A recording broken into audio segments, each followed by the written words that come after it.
Hi, I'm Max Rudin, President and Publisher of Library of America, and welcome to LOA Live. Library of America is a nonprofit organization dedicated to publishing authoritative new volumes of great American writers and to keeping the multivocal, democratic spirit of our literary tradition a vital part of the culture.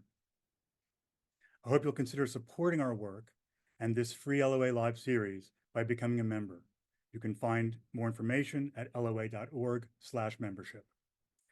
A special welcome to LOA members joining us tonight, and warm thanks to our promotional partners for this evening's program, the Association of Literary Scholars, Critics, and Writers, Boutel Day Poetry Center at Smith College, and the Wick Poetry Center at Kent State University. This year marks the 150th anniversary of the birth of the great American poet, for many readers, the quintessential American poet, Robert Frost. A new book from Library of America gathers 16 of his most memorable and resonant poems, each accompanied by an essay by Jay Parini, who joins us tonight. Jay's book makes the case that the best way to hear these poems, to take them inside and make them part of your inner life, is to memorize them. And he offers some guidance on this invaluable and increasingly rare practice. A link to the book will be dropped into the chat in a moment. Robert Frost's 16 Poems to Learn by Heart is published with support from Betsy Smith in memory of her father, Sidney James Weinberg Jr., who loved Frost's poetry. Our deep gratitude to her for making this book possible. Information on supporting or endowing volumes in the Library of America series can be found at loa.org/support. Like many readers, I've been bewitched by Robert Frost's poems since a fifth grade teacher introduced me to Stopping by Woods on a Snowy Evening and a few others, opening a door that stayed open. Maybe it was the American plain style, reticent, beautiful, sometimes stark, or the mysterious elusiveness, provoking and seductive, or the way the poem's voices persuade us we're in the presence of people fronting the essential facts of life, in Thoreau's phrase. Why do Frost's poems continue to beguile and intrigue us? What is it about the deceptively simple evocations of nature, homestead, work, and country life that gives them such power and resonance? Is Frost the homespun New England farmer poet, beloved of so many readers, or the dark and terrifying poet of criticism since the 1960s? Or both, or neither, something altogether different? Joining LOA Live to explore these and other questions are two distinguished guests. Tracy K. Smith is the author of 5 volumes of poetry, including the Pulitzer Prize-winning Life on Mars, the memoir Ordinary Night, a National Book Award finalist, and most recently, To Free the Captives, a plea for the American soul. From 2017 to 19, she served as 22nd Poet Laureate of the United States. She's on the Faculty of English and of African and African American Studies at Harvard, and is Susan S. and Kenneth L. Wallach Professor at the Harvard Radcliffe Institute. Poet, novelist, biographer, and critic Jay Parini, author of this new Library of America Frost book, is D.E. Axson Professor of English and Creative Writing at Middlebury College. His many other books include Robert Frost, A Life, Why Poetry Matters, New and Collected Poems, 1975-2015, and the internationally best-selling novel, The Last Station, adapted into an acclaimed film starring Christopher Plummer and Helen Mirren. He joins us from Burlington, Vermont. We invite your questions and comments. The Q&A button is on your menu bar. Please let us know where you're viewing from. And now, please welcome Tracy K. Smith and Jay Parini. Thank you so much, Tracy and Jay, for joining us tonight. It's a great, great pleasure to have the chance to be in conversation with you. We have an hour to talk about 3 poems, and that means we have 3 15-minute segments roughly, and then we're going to have some Q&A from the audience. And I thought we would begin with probably the most familiar of the 3, which is Stopping by Woods on a Snowy Evening. Jay, I know, has committed this poem to memory since he was in 4th grade, I think. So I think we're going to give him a chance to show his stuff, and then we'll jump into conversation. Jay, take it away. Thanks, Max. A little daunting to recite a poem I've recited probably 1,000 times in my life, but I'll give it a shot here. It's one of the most iconic poems in the language, and it's really part of our national psyche. It's amazing how a short lyric poem can adhere to the imagination, the national psyche in such a way. So let's give it a shot. A long opening title, Stopping by Woods on a Snowy Evening. Whose woods these are, I think I know. His house is in the village, though. He will not see me stopping here to watch his woods fill up with snow. My little horse must think it queer to stop without a farmhouse near. Between the woods and frozen lake, the darkest evening of the year. He gives his harness bell a shake to ask if there is some mistake. The only other sound's the sweep of easy wind and downy flake. The woods are lovely, dark and deep, but I have promises to keep, and miles to go before I sleep, and miles to go before I sleep. Beautiful, Jay. Tracy, let me go to you first. So, we've all heard this poem many times. But Frost, as we know, insisted that poetry is as good as it is dramatic. And so maybe we should start there, which is to say, in whose is this voice?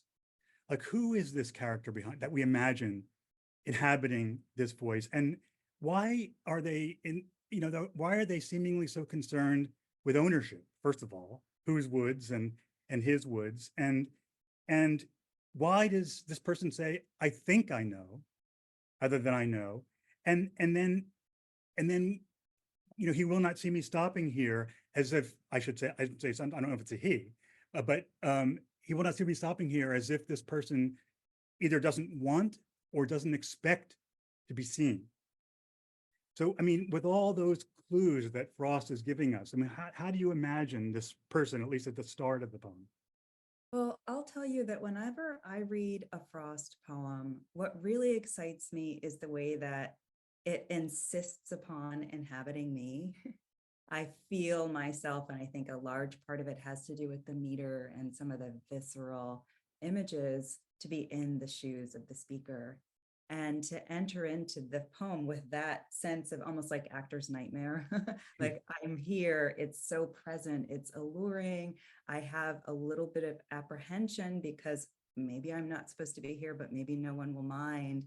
And all of the non-human, non-verbal communication that fills the poem, I find it to be a really exciting state to have to settle into. And it makes me feel the way that I often feel in poems that feel companionable, which is that even if it's not me, I am in close proximity to a speaker who wants me there and who's going to take me along for the ride. And I feel like in some ways that's what this poem does. And even in withholding some of the literal answers, what comes in their place are these large, far-flung concerns. One of the regions of the poem that delighted my child's mind and that is still really interesting to me now has to do with the dynamic of communication and knowledge between the little horse and the speaker. They've had this, what feels like a long acquaintance. The horse knows what they do and what they don't do. And then coming on the heels of that line where the horse's, curiosity or confusion comes in, I think about the largeness of the woods and the lake and the darkness of night. And somehow the uncertainty gets enlarged by what feels like mystery to me, not the presence of the living yet non-human. Yes, between the woods and frozen lake, the obliteration of the human in that line.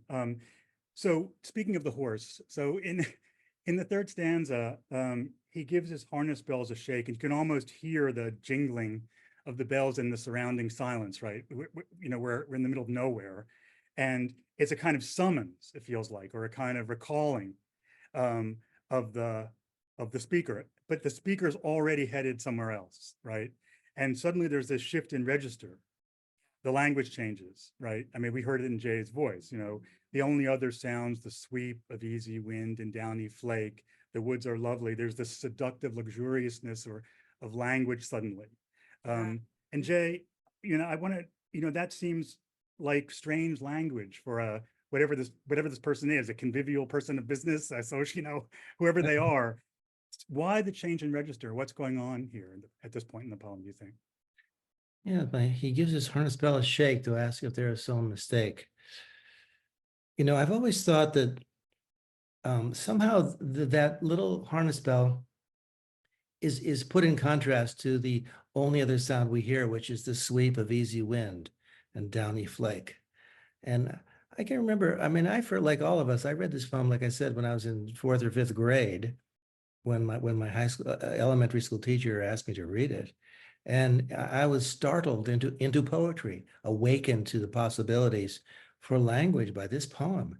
And I was there, I was a little boy in a lower middle class household in Scranton, Pennsylvania.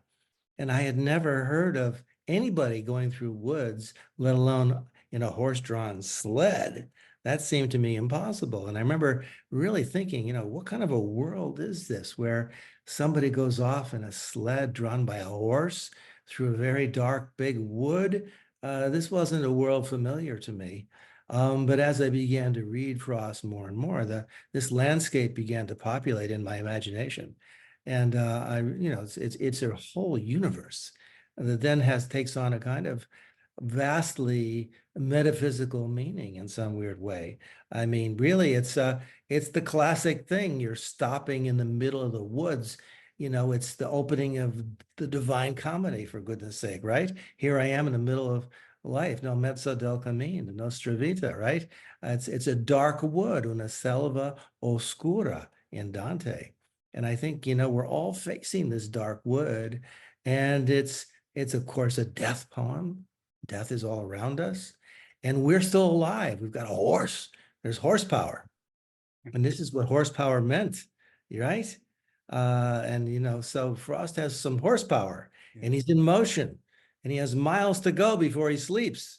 Yet he knows that, you know, these woods are seductive, that death is seductive, that the end will be there before too long. You know, this poem really came to Frost as a kind of gift, I think, you know. It's a gift that came out of nowhere. Well, I do want to talk about the ending. Tracy, I'm curious, you know, so there's something about the speaker's relationship to the woods as you're describing that draws out this eloquence, right? The woods are lovely, dark and deep. But there's something about suddenly this person's a poet, you know. And what is the urge, Tracy? I mean, what's going on here? I mean, what's happening to the voice there, do you think? Well, I hear the thud of earthly logic, and he gives his harness bells a shake, those hard stress lines to ask if there is some mistake. Like, this is the mundane, the rules. And then when the wind sweeps those lines that follow into that large, airy space, and we go into the dark, I have to say, I understand that death makes sense in this poem, but I've often heard and felt those lines when I feel duty bound and I don't want to feel that way anymore. Mhm. You know, parenthood, or sometimes it's just teaching or something. Yes. And to imagine standing before woods and being able to step out of the weight and the freight of the ordinary and the expected, it feels like a miraculous kind of invitation that the speaker of the poem holds on to, you know, that I feel like in some ways that repetition is really about holding this wish in the mouth. Yeah. No, Yeah. it's Kind of likely that the horse. Yeah, kind of blankness as relief or something, Yeah. or shrugging off of something. Well, yeah. So what refocuses the speaker's attention are these promises that he or she has to keep, right? And I guess I just wanted to ask about that. So I have promises to keep. How do you read that? I mean, do you read that as promises to oneself, as promises to other people? I mean, are they contracts that he, you know what I mean? Are they covenants? You know what I mean? Like, what kinds of promises do you imagine are drawing this voice back to town, so to speak? Well, it's different. You heard me say duty in the beginning. A promise is like a forward-facing thing, a future-facing thing. It still touches mystery a little bit. You know, who knows how it will be met? Who knows what it will feel like? And that might be love or joy or devotion or, care. I don't feel terribly anxious about nailing it down. Right. But I think my wish in the poem is to keep that large, vast space near, Open, yeah, even if it's yeah. in rear view. How do Yeah. you read those lines, Jay? What do you? Well, I think those amazing last three lines with the "but I have promises" have to be read, I think, syntactically as a kind of adjunct to the opening, totalizing, greatest line in the poem. The woods are lovely, dark, and deep. And I think this is saying, here is the call of the beyond. This is the call of not death, but transcendence. This is that moment we all have, and we get them in our life, walking along when suddenly we're aware of a world beyond us. We're aware of the world of death, but death sounds so closing. This is an opening. These woods are lovely. And I think it's the appeal for me, as I'm getting to be an old chap, as they say myself, death not that far away. I think, yes, the woods are lovely and they are dark and they are deep. And this is so much to explore. And this is the discovery of the poem. And you say, yes, but I'm still engaged in the children and the classes to teach, and I have to pay some bills and so forth. And then the astonishing repetition of and miles to go before I sleep. And then he probably couldn't think of a final line better than that. So he just repeated it. So that was. And let me ask you about that, since we're talking Yeah. about that. How do you read the tone of that repetition? I mean, does it land on you as reluctance? I mean, stoic resignation? Is he steeling himself for something he doesn't really want to do? Is he drowsing off into a trance, still staring at the woods? Or is he reminding or reassuring himself? You know what I mean? Like, I think how does that I think repetition? he's gathering his emotions. He's saying, and I'm miles to go before I sleep. And then it's like, wow, what did I just say? Let's just repeat it and let's take it in fully. And miles to go before I sleep. Frost is writing this in what, 1922, and he doesn't die until 1963.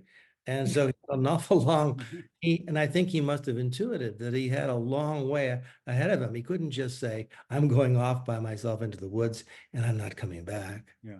So like duty, obligation, kind of what Tracy was saying. Yeah, I think Tracy's right. Think about if the line is repeated, then I want it sometimes to take advantage of both inflections. Sure. And miles to go before I sleep. Maybe the finality of that, the notion of peace and rest. But then the second time I hear the miles to go. Yeah. So there's this, to me, it's a beautiful counterbalance. Yeah, it really works. Yeah. I mean, I wonder if it's, well, I won't go there. I was gonna say, I wonder if it changes our reading at all if we think about the word keep and kept in Frost, about keeping promises. And oh, the word keep is so important to him. And we'll come back to it, I guess. So let me just ask you a couple final things about this before we move on. So, Americans are supposed to believe in work, and believe in optimism and be up and doing and all that stuff. And yet, here we have possibly the most famous American poem there is, which has an impulse or longing for self-annihilation or self-something at the center of it. How can that be? Like, what do you make of that? I mean, what do you make of that? That a poem with that impulse at the center could be one of the most familiar, beloved, popular American poems. Does that strike you? I mean, it's like to me, it's a little strange, but maybe it shouldn't. I'd say that Frost simply gets the American character here at the axe goes into the center of the heart of the American character. And that means we're pulled on the one hand toward what Frost called the cheerful monism of Emerson, that endless cheerfulness. Oh, all will be well and all manner of things shall be well, right? That's Emerson, and Frost was an Emersonian, but he studied at Harvard with William James, the ultimate pragmatism.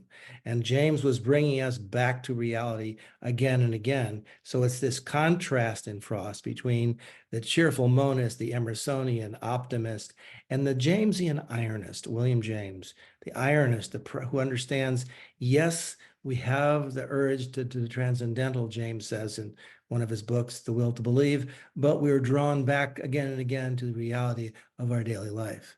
And I think this is the core of pragmatism. And Frost, remember, Frost said that William James was the most important teacher at Harvard that he never had. Yeah. But Yeah. James was there, and he read The Will to Believe again and again and again. Tracy, did you want to weigh in on that, Well, I love what Jay is saying. I also hear the absence of the language of ownership and commerce, landedness, from the, everywhere but the first stanza of the poem. And that, for me, it also makes the distance of reprieve or freedom feel like it's coming unweighted from some of the package of capitalism, perhaps. That's interesting. Yeah. From ownership to promises or something. Well, I do want to move on, but we have an interesting question. That's from one of our audience members. I just thought it would be interesting to do here. Ed DeBerry from Oneonta, Alabama, says, I taught stopping by woods on a snowy evening to inmates in a medium security prison for men in Florida. I asked the guys what the woods were in their lives. Almost to a man, they said the streets at 4 a.m. So what do you make of that? Tracy, what do you think? Question. I mean, I learned so much from the psychic material that other readers invest in the ambiguous areas of poems. And so poems become so much larger and more ample. And I love, first of all, the impulse to ask that question. It's different from moment to moment in a life, and certainly from person to person. And what a brilliant way of reconnecting with this poem. Yeah. Jay, you?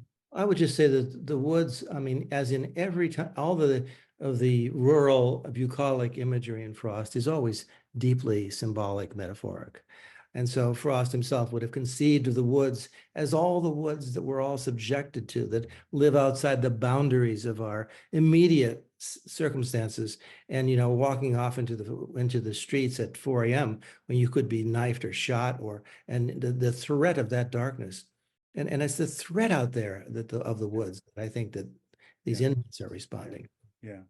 And the seductiveness, I guess, is also implicit in that. Yeah. Okay, we have to go to poem 2. Tracy, are you okay reading Putting in the Seed? Absolutely. Putting in the seed.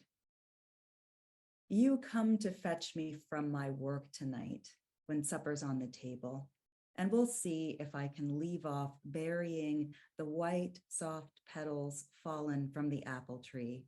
Soft petals, yes, but not so barren quite, mingled with these, smooth bean and wrinkled pea, and go along with you ere you lose sight of what you came for and become like me, slave to a springtime passion for the earth.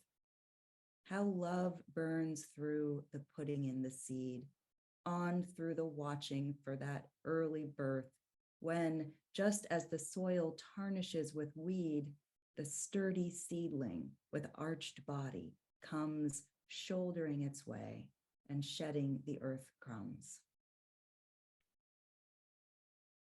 Thank you for that. Beautiful read. So I guess the question is, again, I mean, what's the first question is, what strikes you about this poem? And again, if you want to, like, who is the speaker that this voice, this rather different voice from the previous voice, conjures? Well, I really do think this is the sexiest poem in the English language. I mean, really, this is a turn on.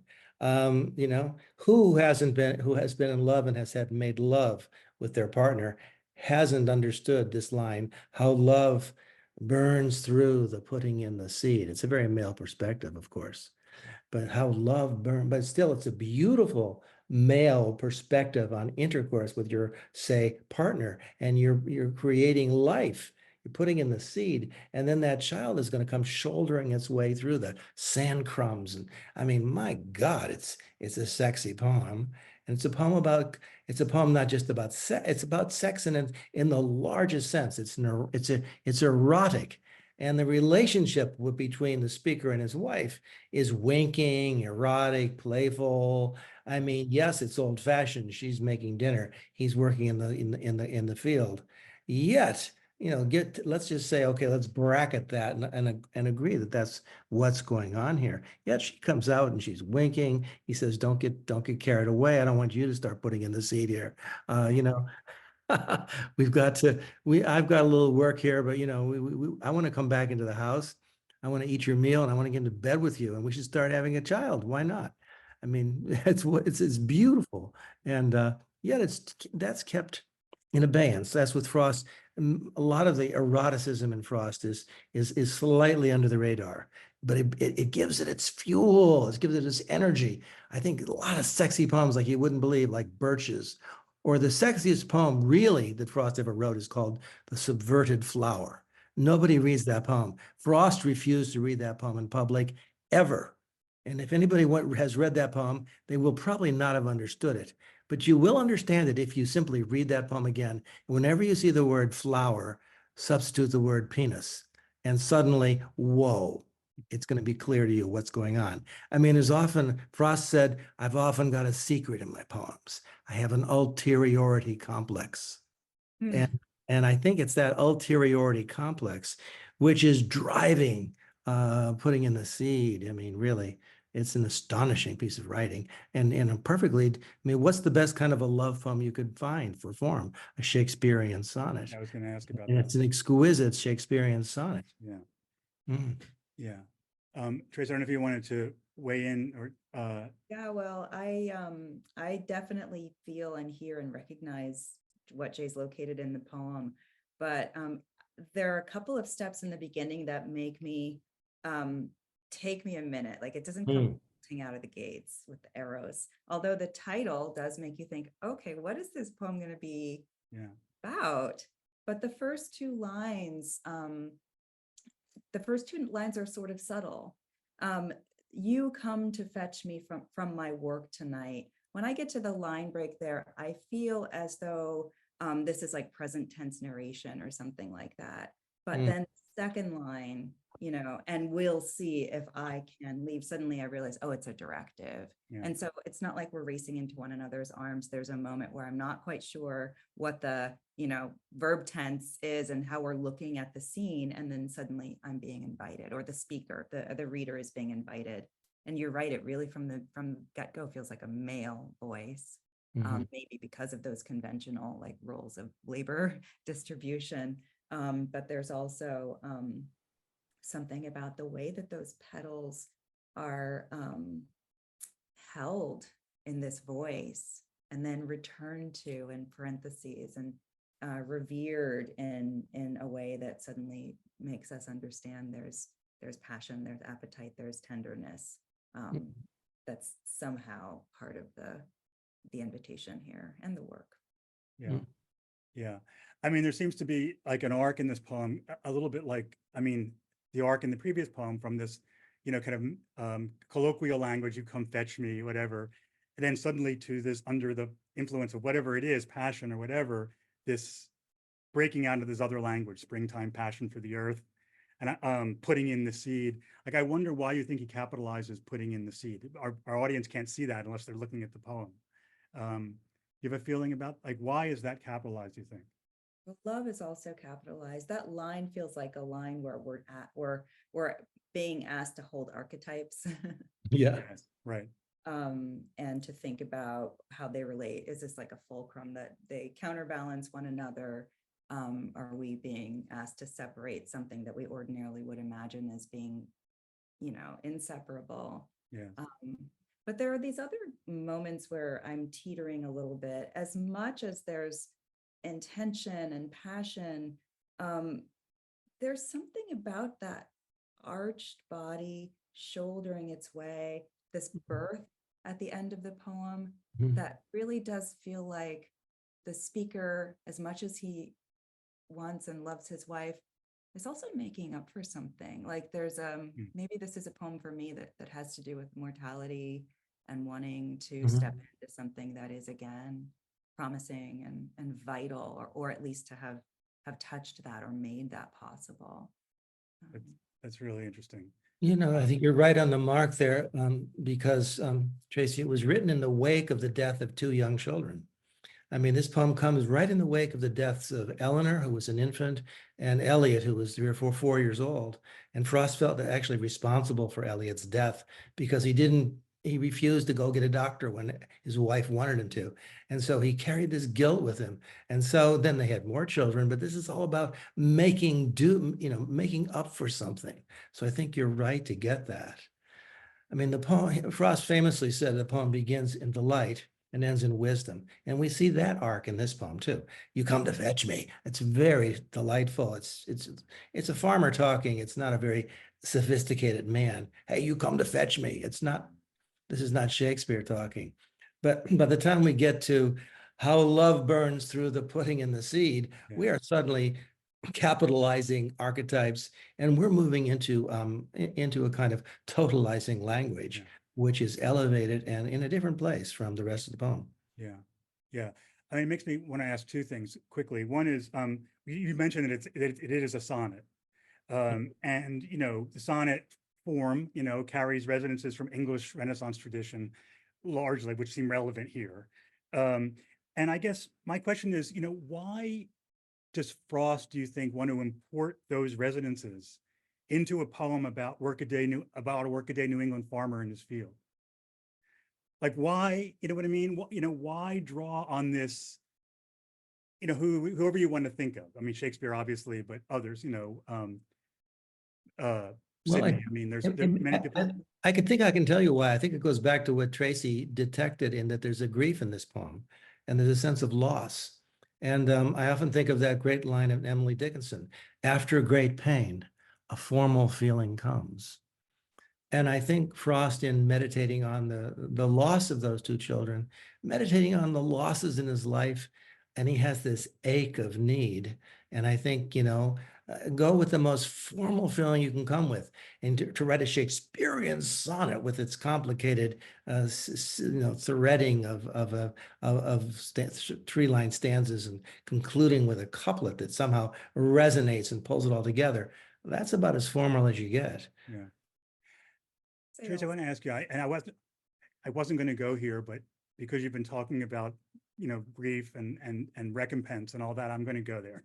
So, we've had a lot of questions. People are asking about Frost and religion, about Frost and organized religion and Frost and religious thinking. And I just want to say that, the last time I read this poem, what this struck me, that, the speaker talks as if he and his wife are the only people on earth. Like you can imagine them as kind of like an Adam and Eve in their garden. And that made me think that, both the need to work for sustenance and the pain of childbirth, which are the two subjects of the poem, both mark the exile from Eden, right? That's our condition. Mhm. On the other hand, the cycles of seasonal work and the cycles of generation and time are now the closest we can come to that timeless bliss of our first parents. I can't help thinking about that. And also when Jay said what he said, when I read this poem, am I crazy to hear those resonances here, do you think? I don't think so, not at all. I mean, and also the apple tree Yes. there Mm. helps that a lot.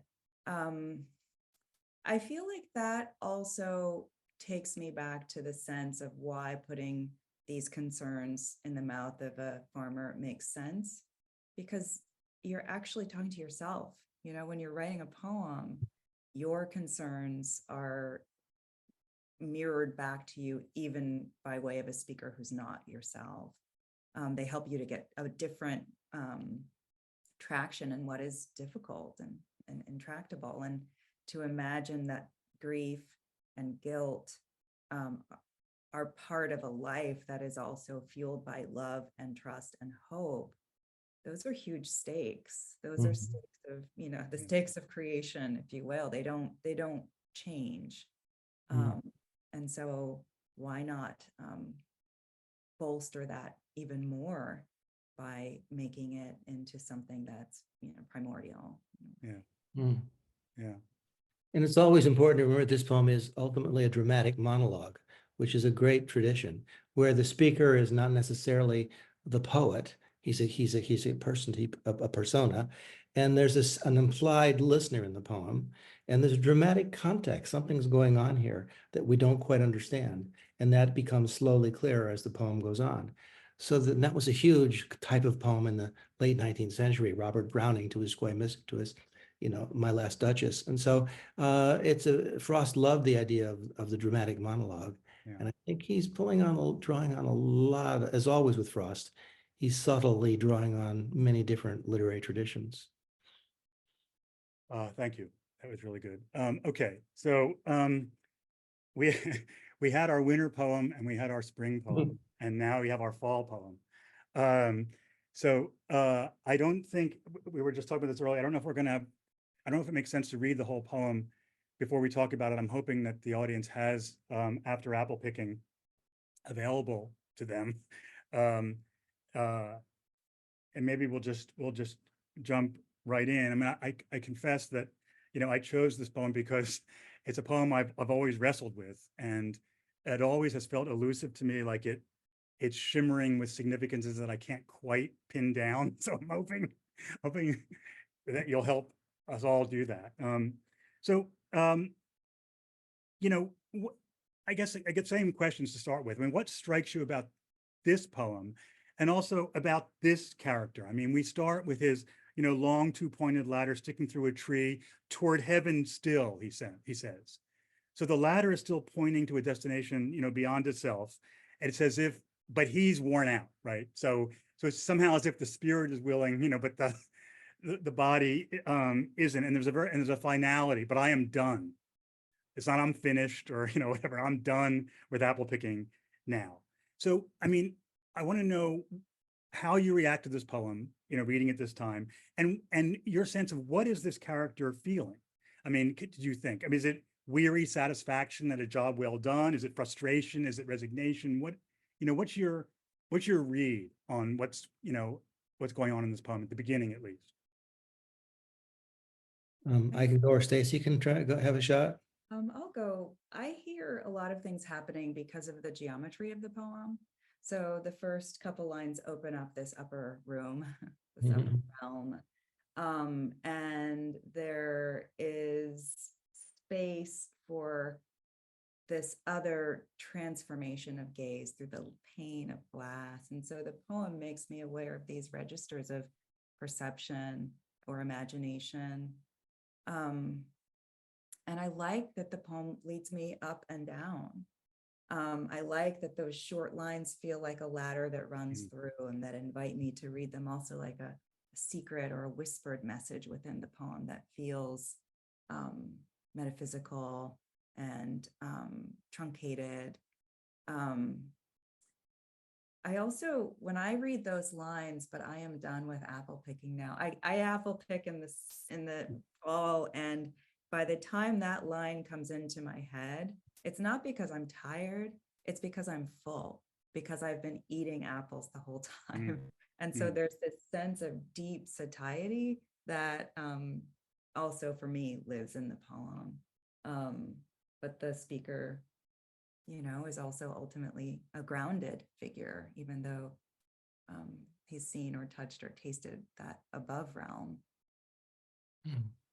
Yeah. I mean, the poem for me, I think that Tracy's right. And the poem does exist for me on so many levels, personal and thinking about Frost. I often think back to when I first got involved in seriously working on Frost. I had my first job was as a beginning untenured assistant instructor at Dartmouth College in 1975. My office was right next to the rare books room. And that summer, I had the whole summer before I started teaching for the first time. I was only 25 or 6 years old. And I wandered in there into the rare books room. And I said to the librarian, got anything interesting here? He said, yeah, we've just been given 250 of Robert Frost's original notebooks. And he led me into a back room and I said, can I read them? He said, sure. So every day that summer, I went and leafed my way through these astonishing notebooks.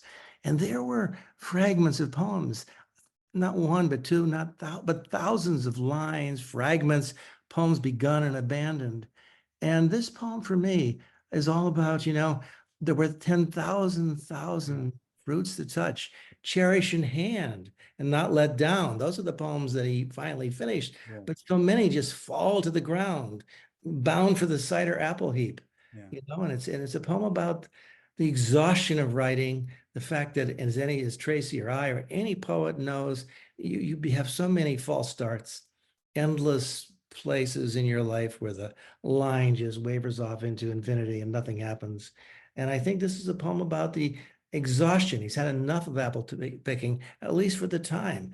Essence of winter's sleep is on the night. But it's also a poem that's very hallucinatory. My favorite lines are magnified apples appear and disappear, stem end and blossom end. I mean, it's almost hallucinatory, right? And that guy's been eating some, those apples have some sort of, they've fermented for me. They're producing visions. Yeah. Well, in fact, that part of the poem, as you say, is somewhat is almost surreal, but Yeah. also the logic seems to wander. And I wondered how, because that part goes, I cannot rub the strangeness from my sight. I got from looking through a pane of glass I skimmed this morning from the drinking trough. It melted and I let it fall and break, but I was well upon my way to sleep before it fell. Which is a strange thing to say since he's remembering the morning, right? Yeah. So what is going on there? I mean, did he sleep all through his day of work? Did he dream the day of work? In other words, what is going on with this conflation of waking and sleeping? And there's definitely a confusion there of waking and sleeping and dreaming, right? Yeah. Dreaming the apples and working the and working the apples. What do you make of that? You truncated it. The line that feels so important to me is "and held against the world of hoary grass." But it's this idea of something that's been held against the world, that's been this lens and also a shield, but that has transmitted something. Yeah. I feel like in a way I see a vision of the real that's heavy or powerful, that has lingered, like it almost feels like a melodramatic scene where you see something and then you have to sort of drop the glass, but you can't redact what you've been made to recognize, because it's too heightened in some way. Well, it's also as you were saying earlier, such a seasonal poem. And remember, this is his equivalent of John Keats's Ode to Autumn, right? This is Ode to Autumn. And you're in the core of autumn, and autumn is the season when you see death on the horizon. But as in Keats, you see the twittering of the swallows in the sky, and there's going to be a spring down the road somewhere. So Frost is sort of intuiting the cycle of nature here beautifully. Yeah. I think the poem contains in it that rather distant sense of death, but then renewal. But it's interesting, of course, that the Keats poem is seen from a distance, and this is the worker in the field picking the apples, which is very Frost. But just one more. So there's another. You've talked about several shifts in the poem register, and then Jay, you alluded to the big one, which is 10,000 fruit to touch, cherish in hand, lift down, and not let fall.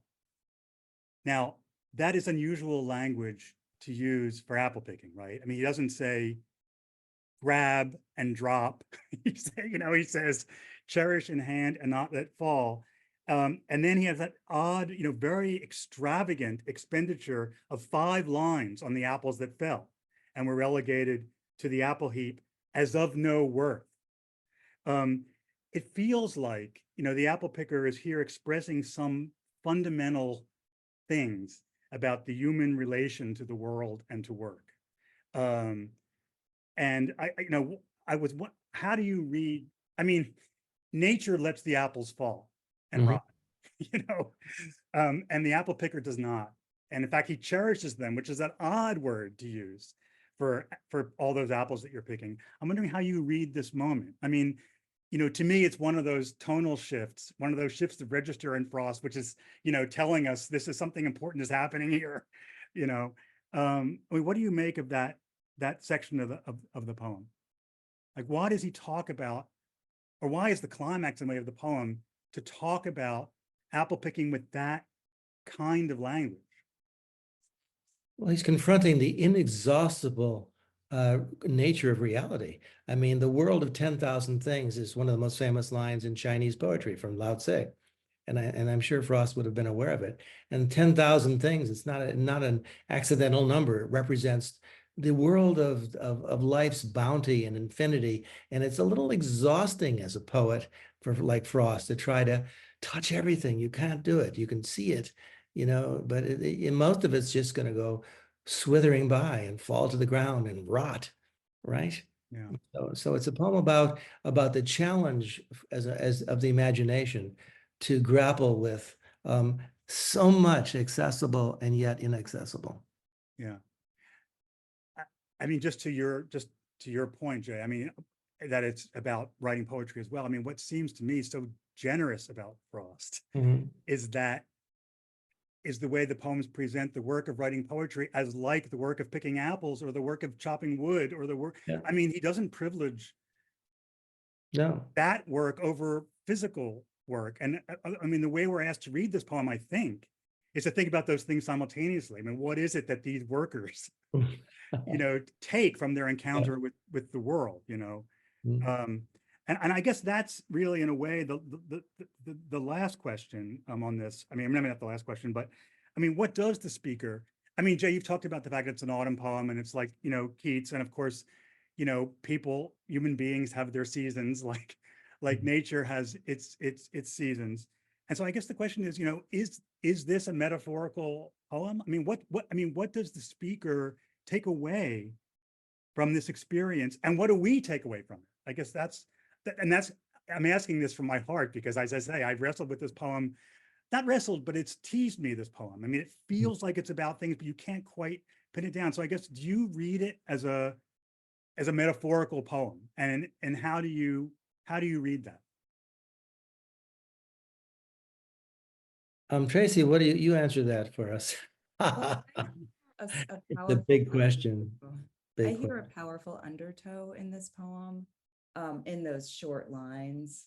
And so after that pane of glass, I'm really attracted to the dialogue across these lines.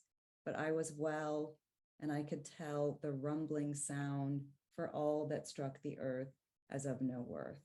And suddenly I feel an awareness of failure.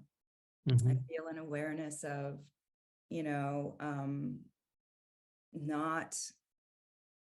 not being more than an apple picker, or not, even if this is a poem in which the poet is thinking about creation, being a mere poet on earth.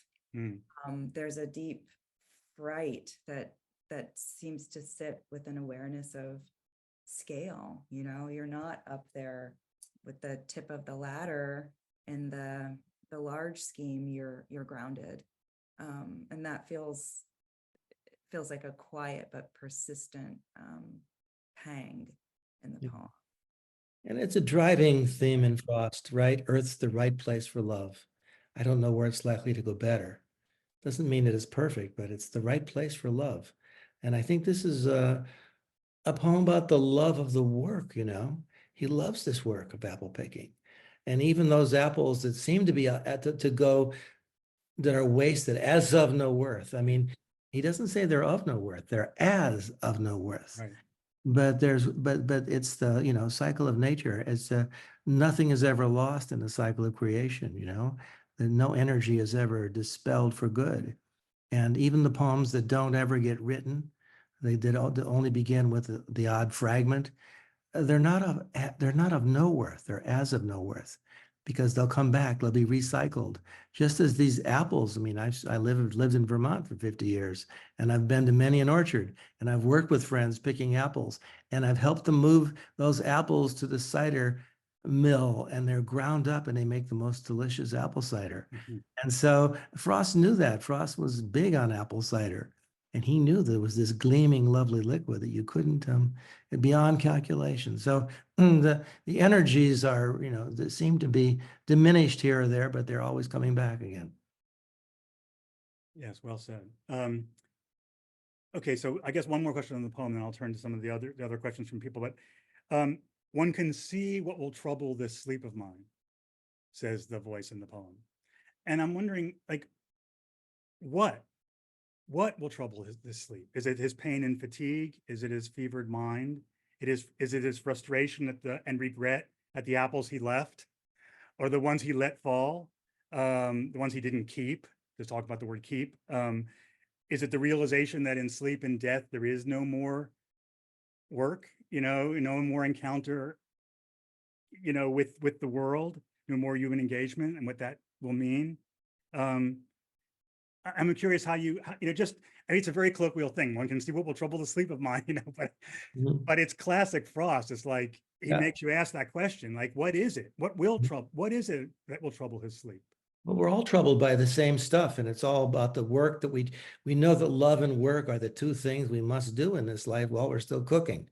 And Frost is working hard, and he's picking apples and not finishing the job, and he's exhausted, and so many apples have gone to the cider apple heap. And yet, if you translate it to his work as a poet, it's just all part of the process, which is painful and which is exhausting. And yet, there's I always feel there's a grounds for optimism in every Frost poem, which they're not dark in that way. There's always an underlying sense that the cycle is going to turn, the wheel will turn. Tracy, do you have I hear a keen awareness of the possibility of failure in this Mhm. poem.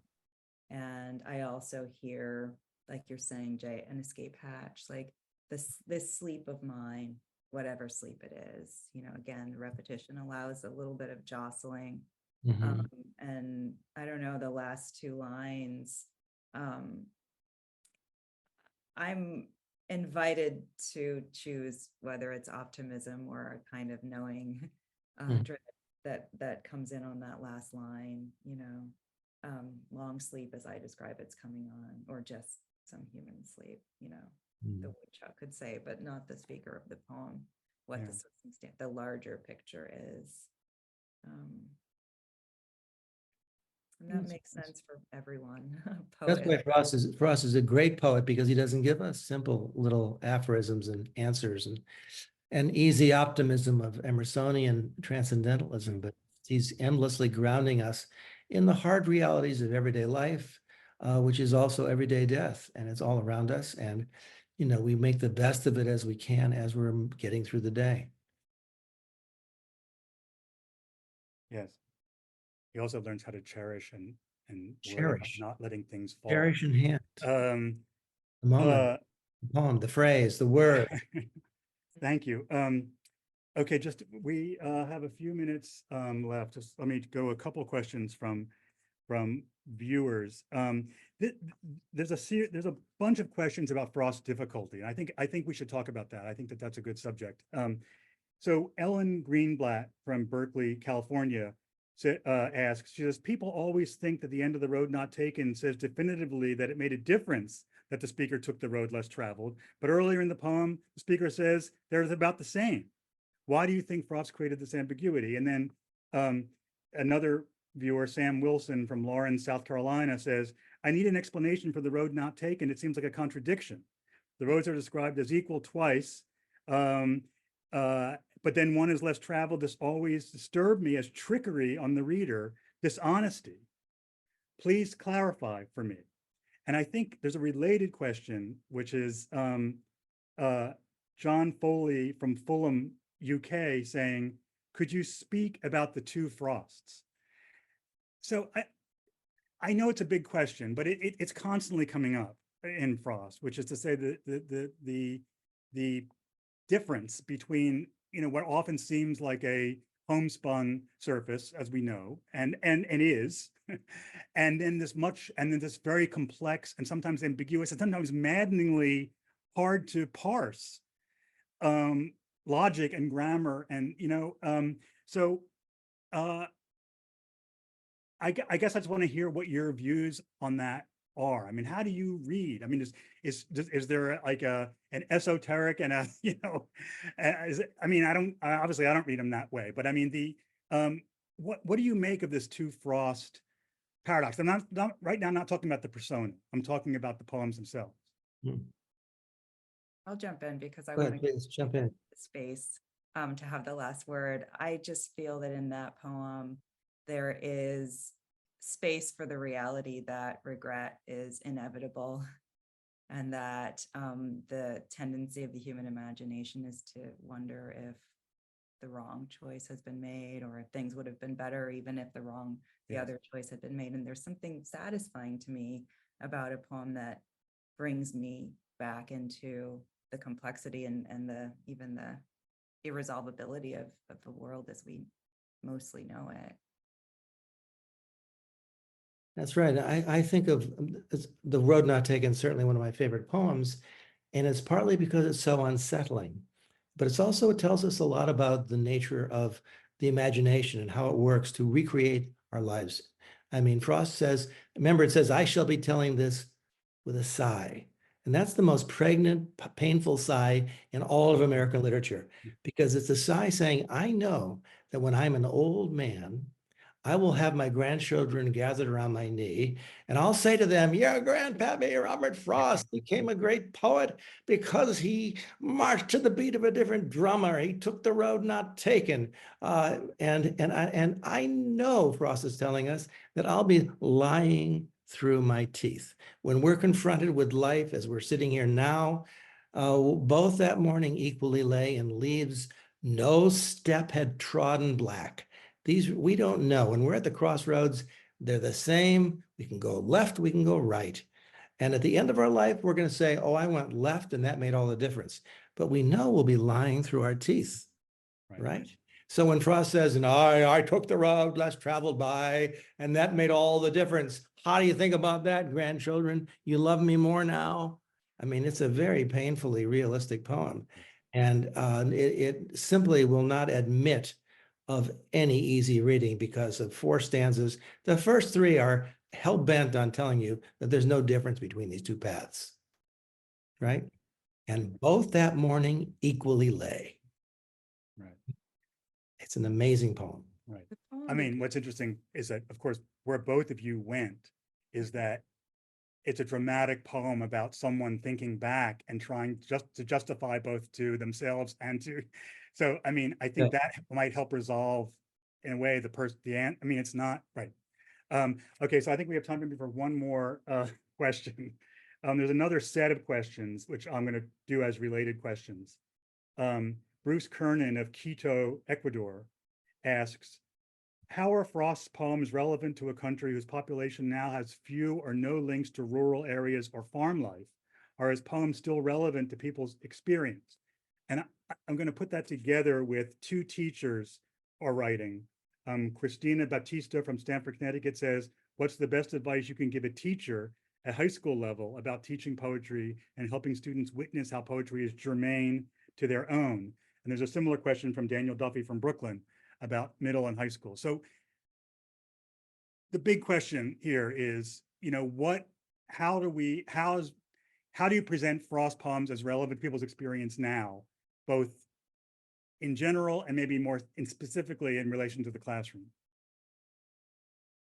Go back to that wonderful question that came in the chat a little while ago. Yes. What are your dark woods? We don't mostly live rural lives, but what is freedom? What is temptation or possibility? And we can throw ourselves into that space that the poem creates while bringing the other circumstances that are relevant. I think that's such a nimble way of inviting a reader to plunge into the world of the poem. And poems that are good poems are about life and death, about love, all the great themes. You read a poem like Out Out about a young teenage boy who gets his hand cut off while he's sawing wood with his parents on a farm, and he dies, and they gather around him. And, little less nothing, that ended it.